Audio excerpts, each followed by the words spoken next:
Welcome back to the Rollo Public Library. I'm Miss Lori, and for this week's theme, we are reading books by Audrey Penn. So this book by her is called Sassafras. And don't forget, you can have your Chester the Raccoon crack with you while we read this story. Sassafras by Audrey Penn. Sassafras hid in the hollow of a big oak tree. I hope nobody finds me, sighed the sad little skunk. I hope no one is looking. There you are, Sassafras, squealed Porcupine. He poked his spiny head into the log and blinked in the darkness. What you doing in there? Hiding, said the skunk. Gray Squirrel ran across the top of the log. Well, come on out, he called. Let's go run in the leaves.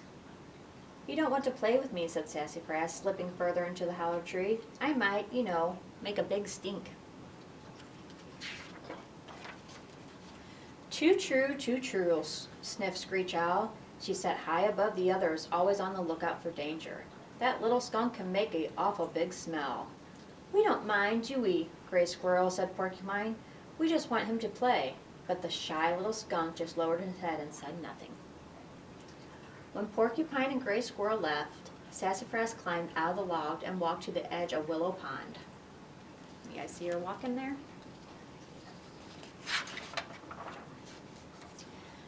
There in the still glassy water, he gazed down at his sad reflection. It's hard being a skunk, he told Bullfrog. If I had wings like a bird, I could fly away every time someone teased me or called me a smelly old, stinky old, funky old skunk. Hello, Sassafras, called a clear, strong voice from behind.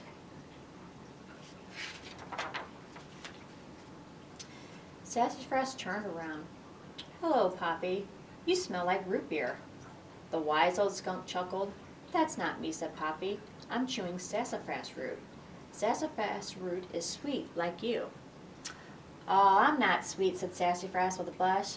Sassafras is just my name. Poppy put down the piece of tasty tree root and joined Sassafras by the pond. What are you doing here by yourself? Poppy asked gently. Your friends are running in the field. Nothing much, sighed Sassafras. I'm just trying not to stink up the woods. Oh, I see. Poppy's cold black eyes twinkled in the morning light. I used to worry about that very same thing when I was a young skunk, he told Sassafras. But a skunk is a skunk. We are who we're meant to be. That stink is part of being a skunk, like the stinger is part of the bee. Ouch, squealed Sassafras. Nobody likes bees. That's not true, said Poppy. Bees help the flowers and make sweet honey. It's their stinger nobody likes. Well, around here, said the young skunk, it's the stink nobody likes.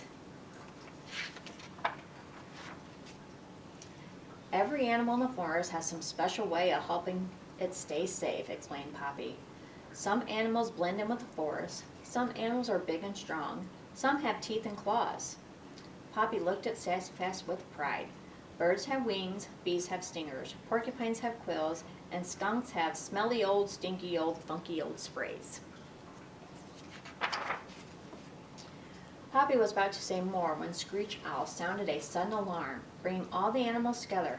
There's a stranger coming, she called to her friends. Quickly, quickly, everybody hide. Gray Squirrel ran to the end of the tree branch and threw acorns into their underbrush. You guys see the squirrel up here? He's dropping the acorns down.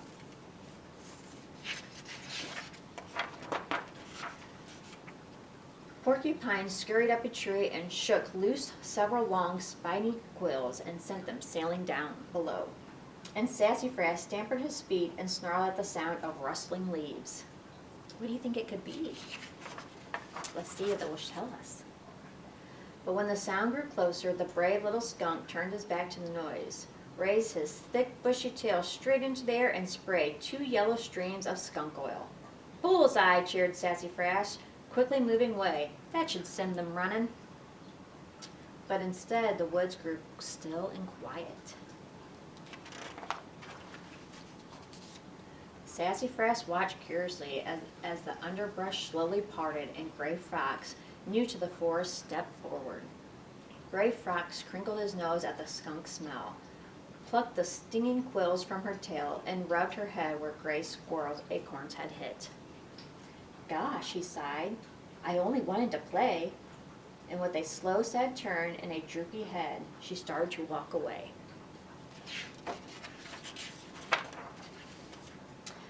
"Please don't go," called Sassafras. He waddled towards the fox and pushed his soft, gentle paws near hers. "We're sorry. We didn't mean to frighten you, but we didn't know who you were." "I know," whispered Gray Fox. "I'm not bright and pretty, and easy to see like Red Fox, and I don't make loud noises." "I think your fur is beautiful," said Sassafras. "And Poppy says your gray fur and quiet ways help you blend into the woods and keep you safe." "All of us have some special way of staying safe," she proudly exclaimed. "Bees have stingers, porcupines have quills, and skunks," yelled everybody, "have smelly old, stinky old, funky old sprays."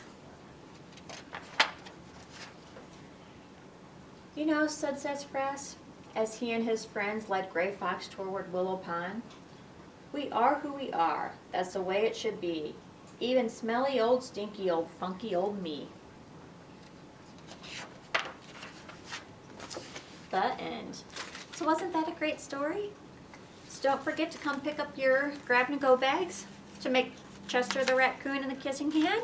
And don't forget to maybe pick up these books. That's Sassafras by Audrey Penn and The Kissing Hand by Audrey Penn. I hope you guys have fun, and thanks for coming to Storytime today, and I'll see you next time. Bye.